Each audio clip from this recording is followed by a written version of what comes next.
आम्ही सेवक संस्था द्वारा संचलित HIV संक्रमित अनाथ मुलांचं बालगृह मागील 17 वर्षापासून चालवतो।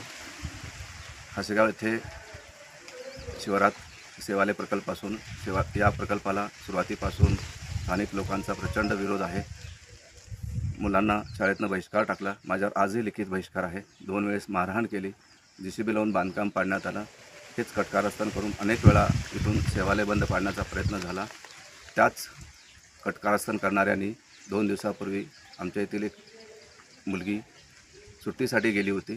ती सुट्टीत येत नव्हती। आम्ही तिला बोलावलं, गोळ्या नसल्यामुळं बोलवून तिला ज्यावेळेस समितीच्या आदेशाने तिला मुक्त केल्यानंतर तिनं आरोप केला की अमित महामुनी ह्या कर्मचाऱ्यांनी माझ्यावर लैंगिक अत्याचार केले। हे पूर्णपणे खोटं आहे। बिनबुडाचे आरोप आहेत। कारण तो मुलगा इथं कधीच नव्हता। तो कर्मचारी नाही। तो मुलगा ही मुलगी येण्याच्या अगोदर 6 महिने अगोदर इथून बालकल्याण समितीच्या आदेशाने निघून गेलेला आहे।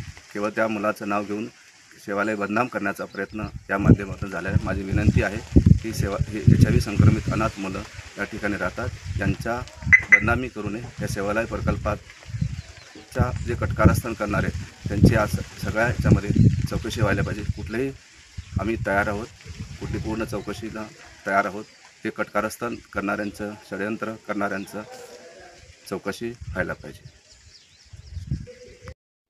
सर, हे औसामधील हसेगाव येथे जो घटना घडलेली आहे पोक्सो अंतर्गत 307 नेमकी ही घटना काय आहे आणि पोलिसांनी याच्यामध्ये कशा पद्धतीने कारवाई केलेली आहे? आज रोजी औसा पोलीस स्टेशनला धाराशिव जिल्ह्यातील ढोकी पोलीस स्टेशन येथून 0ने FIR ट्रान्सफर करण्यात आली होती। त्या FIRच्या आधारावर औसा पोलीस स्टेशन या ठिकाणी कायम गुन्हा दाखल करण्यात आलेला आहे। या गुन्ह्याच्या फिर्यादीच्या अनुषंगानं सदरची जी फिर्यादी आहे ती अल्पवयीन मुलगी असून ती औसा पोलीस स्टेशन अंतर्गत सेवालय बालगृह हसेगाव या ठिकाणी जुलै 2023 ते जुलै 2025 या कालावधीमध्ये वास्तव्यास असताना त्या ठिकाणी तिच्यावर जे काही अतिप्रसंग झाला आणि त्या अतिप्रसंगाच्या अनुषंगानं त्याचबरोबर त्या अतिप्रसंग तिने त्या ठिकाणी त्या संस्थेच्या जे काही संचालक आहेत त्यांच्या निदर्शनास आणून दिल्यानंतर सुद्धा त्यांनी ते प्रकरण त्या ठिकाणी पुढं येऊ न देता, त्याचबरोबर तिच्यावर जो काही अत्याचार झाला त्या अनुषंगानं इतर त्या ठिकाणचे जे काही कर्मचाऱ्यांनी जे सहाय्य केलं त्या अनुषंगानं औसा पोलीस स्टेशनला गुन्हा दाखल करण्यात आलेला आहे। यामध्ये BNSचे विविध कलम त्याचबरोबर पॉस्को ॲक्टप्रमाणे गुन्हा दाखल करण्यात आलेला आहे। गुन्ह्यामध्ये प्रथमदर्शनी 5 आरोपी त्याचबरोबर सदर अल्पवयीन मुलीच्या दवाखान्यामध्ये गर्भपात करण्यात आला त्या ठिकाणच्या डॉक्टरांच्या विरोधात त्या ठिकाणी फिर्याद देण्यात आलेली आहे। पोलिसांनी गुन्हा दाखल केलेला आहे।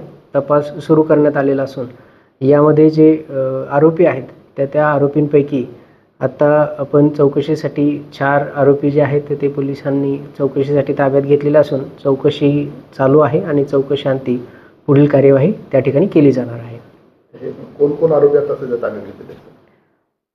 सध्या या गुन्ह्याच्या अनुषंगानं त्या संस्थेचे सेवालय बालगृह जे आहे हसेगाव तर त्या ठिकाणचे रवी बापटले, रचना बापटले यांना पोलिसांनी ताब्यात घेतलेलं आहे। त्याचबरोबर पूजा वाघमारे यांनाही पोलिसांनी ताब्यात घेतलेलं आहे। त्याचबरोबर जो 4था आरोपी आहे अमित महामुनी तर यालासुद्धा तो लातूरपासून बाहेर होता तर त्या ठिकाणी त्याला ट्रेस करून त्या ठिकाणच्या पोलिसांची मदत घेऊन त्यालासुद्धा आता घेऊन येण्याची कार्यवाही सुरू आहे आणि त्या व्यतिरिक्त इतर जे आरोपी आहेत तर ते तपासामध्ये जसे निष्पन्न होतील त्याप्रमाणे कारवाई केली जाईल।